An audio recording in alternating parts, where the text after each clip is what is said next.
তারেক রহমানের ভারত সফর হবে বাংলাদেশকে অপমান করা। তাহলে আমরা মনে করি এটা শুধু তারেক রহমান বিষয় না, বাংলাদেশের জন্য এটা একটা অবমাননাকর ঘটনা হবে।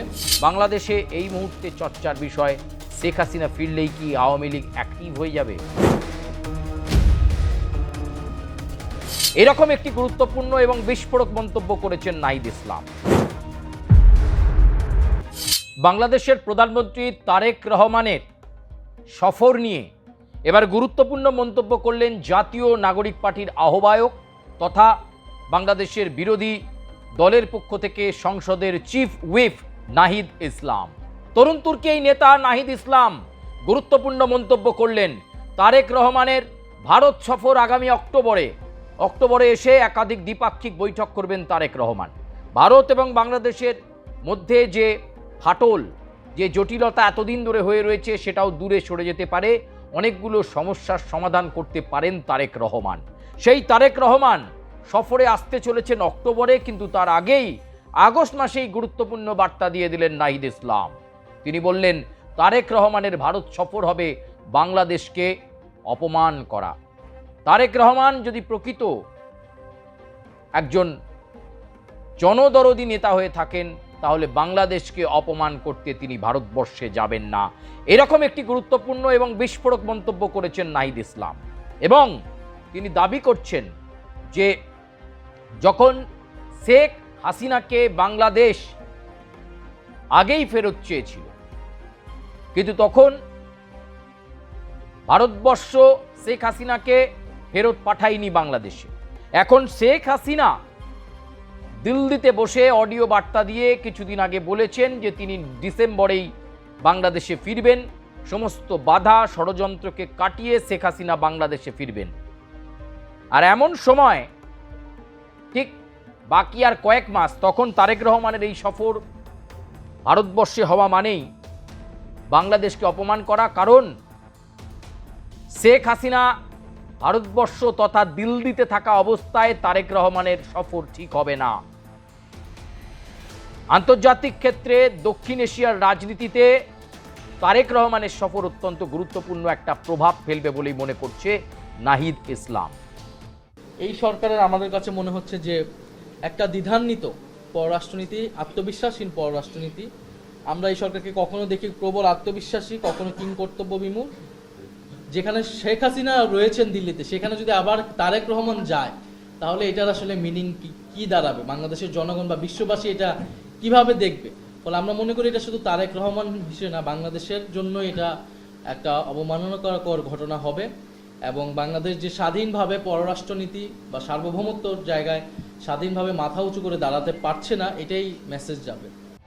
যেহেতু শেখ হাসিনা এখনো রয়েছেন ভারতবর্ষের দিল্লিতে অবস্থান করছেন এবং সেখানে তারেক রহমান বর্তমান প্রধানমন্ত্রীর এই সফর এবং দুজনের একই জায়গায় থাকা খুব একটা ভালো চোখে নেবে না বাংলাদেশবাসী, এমনটাই কিন্তু মন্তব্য করছেন নাহিদ ইসলাম। তিনি বলছেন, পূর্ব ভারতের বৃহত্তম শিক্ষা campus Gouridevi institute of medical sciences and hospital. Visit করুন www.jims.in। আন্তর্জাতিক এবং দক্ষিণ এশিয়ার ভূ রাজনীতিতে তারেক রহমানের এই সময় ভারত সফরে যাওয়া মানেই শেখ হাসিনার সঙ্গে দেখা হওয়া, এবং শেখ হাসিনা তারেক রহমান এক জায়গায় থাকা মানেই দেশের রাজনীতিতে একটা গভীর প্রভাব পড়বে বলে নাহিদ ইসলাম মনে করছেন।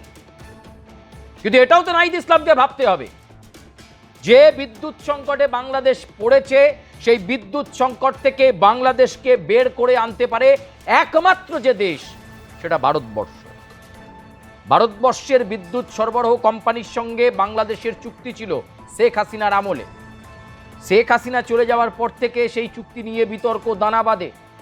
তৎকালীন অন্তর্বর্তী সরকারের প্রধান উপদেষ্টা ডক্টর ইউনূস জানিয়ে দেন যে কোনো বকেয়া এই মুহূর্তে বাংলাদেশ দিতে পারবে না ভারতীয় ওই বিদ্যুৎ সরবরাহ কোম্পানিকে। পরবর্তীকালে ডক্টর ইউনূস নিয়মের তালে বিদায় নিয়েছেন। নির্বাচিত সরকারের প্রতিনিধি হিসাবে, দেশের প্রধানমন্ত্রী হিসাবে দায়িত্ব নিয়েছেন তারেক রহমান। সেই তারেক রহমান প্রধানমন্ত্রী হওয়ার পর থেকেই ফল ভুগতে হচ্ছে তাকে। কারণ যেহেতু বকেয়া টাকা মেটানো হয়নি, তাই বিদ্যুৎ সরবরাহ পর্যাপ্ত পাওয়া যাচ্ছে না। বাংলাদেশ নিজস্ব শক্তিতে যেটুকু বিদ্যুৎ সরবরাহ করছে সেটা পর্যাপ্ত নয়।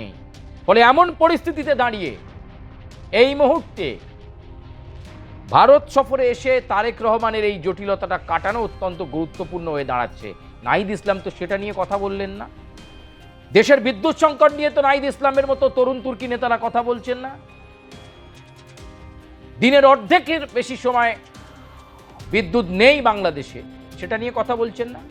অথচ তারেক রহমান ভারত সফরে গেলে শেখ হাসিনা যেহেতু ওখানে আছেন, বাংলাদেশ অপমানিত হবে, বাংলাদেশের মানুষকে অপমান করবেন তারেক রহমান, এ বিষয়ে জ্ঞান টনটনে রয়েছে নাহিদ ইসলামের। কিন্তু দেশের বিদ্যুৎ সংকট নিয়ে কোনো জ্ঞান নেই নাহিদ ইসলামের। দেশের শিল্প উৎপাদন বন্ধ। পূর্ব ভারতের নির্ভরযোগ্য স্বাস্থ্য পরিষেবা, হাজার শয্যাযুক্ত হাসপাতালে আধুনিক চিকিৎসা। গৌরীদেবী হসপিটালস, আপনার সুস্থতা আমাদের কর্তব্য। স্কুল কলেজ শিক্ষা প্রতিষ্ঠান এই তীব্র গরমে বিদ্যুতের অভাবে চালানো যাচ্ছে না, অঘোষিত ছুটি দিয়ে দিতে হচ্ছে। খামারে কারেন্ট নেই, পাওয়ার নেই, কোথাও 1000 মেগাওয়াট, কোথাও 2000 মেগাওয়াট বিদ্যুৎ লাগবে, পর্যাপ্ত নয়। সেই ভারতীয় কোম্পানির সহযোগিতা দরকার, ভারতবর্ষের সহযোগিতা দরকার। সেই সহযোগিতাতে বাংলাদেশের বিদ্যুৎ সংকট এক লহমায় মিটে যেতে পারে শুধুমাত্র তারেক রহমান যদি পজিটিভ অর্থাৎ ইতিবাচক পদক্ষেপ নিয়ে তিনি ভারত সফরে আসেন। ব্রিক্স সামিটে তিনি যোগ দেবেন ঠিক কথা, কিন্তু একাধিক দ্বিপাক্ষিক বৈঠক করবেন বাংলাদেশের প্রধানমন্ত্রী। সেটা কিসের জন্য? দেশের উন্নয়নের জন্য, দু দেশের মধ্যে যাতে পারস্পরিক সম্পর্ক এবং স্বার্থ সুরক্ষিত হয় তার জন্য তারেক রহমানের এই ভারত সফর। অথচ নাহিদ ইসলামের আপত্তি, যেহেতু শেখ হাসিনা অবস্থান করছে, তাই প্রাক্তন প্রধানমন্ত্রী আর বর্তমান প্রধানমন্ত্রী একই দেশে কিছুদিন অবস্থান করলে বাংলাদেশের বিরাট অপমান হয়ে যাবে, বাংলাদেশের মানুষকে অপমান করবেন তারেক রহমান। এই নাহিদ ইসলামদের খুঁজে বের করে তাদেরকে জিজ্ঞেস করা উচিত, তিনি তো চিফ হুইপ, যে কতবার সংসদে বলেছেন যে বিদ্যুৎ সংকট মেটাতে আসুন শাসক বিরোধী একসাথে বসি, কিভাবে বিদ্যুৎ সংকট মেটানো যায়। দ্রব্যমূল্য বৃদ্ধি নিয়ে রাস্তায় নেমে পড়ছেন, গ্যাসের সংকট নিয়ে রাস্তায় নেমে পড়ছেন, কই একবারও তো সর্বদলীয় বৈঠক করে চেষ্টা করছেন না সমস্যার সমাধানে। আর তারেক রহমান ভারতবর্ষের সফরে এলে গাত্রদাহ হচ্ছে নাহিদ ইসলামের। আপনার পুজো পৌঁছে যাক বিশ্বের দরবারে। প্রতি বছরের মতো এবারও আর+ নিউজ নিয়ে এলো শারদাঞ্জলির সেরা সম্মান 2026।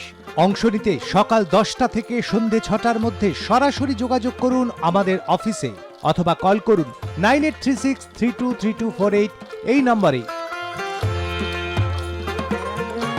শারদাঞ্জলি শুধুমাত্র আর+ নিউজে। ফলে এরকম একটা পরিস্থিতির মধ্যে দাঁড়িয়ে গোটা বাংলাদেশ একটা গুরুত্বপূর্ণ মুভমেন্টের মধ্য দিয়ে যাচ্ছে। ডিসেম্বরে শেখ হাসিনা ফিরলে রাজনৈতিক শিবিরগুলোর অবস্থান অনেকটা বদলে যাবে এবং বাংলাদেশের রাজনৈতিক শিবিরের মধ্যে সেই তৎপরতা তুঙ্গে রয়েছে। আবার অন্যদিকে বাংলাদেশে এই মুহূর্তে চর্চার বিষয়, শেখ হাসিনা ফিরলেই কি আওয়ামী লীগ অ্যাক্টিভ হয়ে যাবে? আওয়ামী লীগ অ্যাক্টিভ হয়ে যাওয়া মানেই অনেকগুলো রাজনৈতিক দলের অস্তিত্ব সংকট হয়ে যাবে। দেশে গ্যাসের সংকট, বিদ্যুতের সংকট, দ্রব্যমূল্য বৃদ্ধি, 900 কোটি টাকা ঋণের বোঝা, সব কিছুর মধ্যেও বাংলাদেশের প্রধানমন্ত্রী তারেক রহমান চেষ্টা করছেন যাতে ভারত সফরে এসে সদর্থক কিছু নিয়ে যেতে পারেন। ভারত তো তাদের পরম বন্ধু সেই মুক্তিযুদ্ধের সময় থেকে, তাই ভারতবর্ষের পরামর্শ, ভারতবর্ষের আক্ষরিক অর্থে সাহায্য পেলে বাংলাদেশ উদ্বুদ্ধ হবে।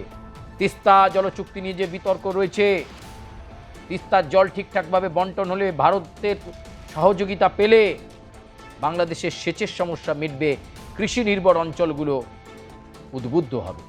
এইগুলো কিন্তু নাহিদ ইসলামের ভাবনার মধ্যে নেই বা বিরোধী রাজনৈতিক দলের ভাবনার মধ্যে নেই। তাদের একটাই ভাবনা, তারেক রহমান ভারত সফরে গেলেই বাংলাদেশের মান সম্মান চলে যাবে, বাংলাদেশ অপমানিত হবে। প্রিয় দর্শক, আপনারা আপনাদের মন্তব্য করবেন, লাইক করবেন, কমেন্ট করবেন, সাবস্ক্রাইব করবেন এবং বেল আইকনে প্রেস করতে ভুলবেন না। আপনারা আপনাদের সুচিন্তিত মতামত আমাদের কাছে ব্যক্ত করবেন, আমরা চেষ্টা করব আপনাদের কাছে অ্যাম্পল ভেরিফাইড ইনফরমেশন তুলে ধরার জন্য। আপাতত আমি সুচারু বিদায় নিচ্ছি, দেখা হচ্ছে আবার পরবর্তী কোনো পর্বে। ধন্যবাদ।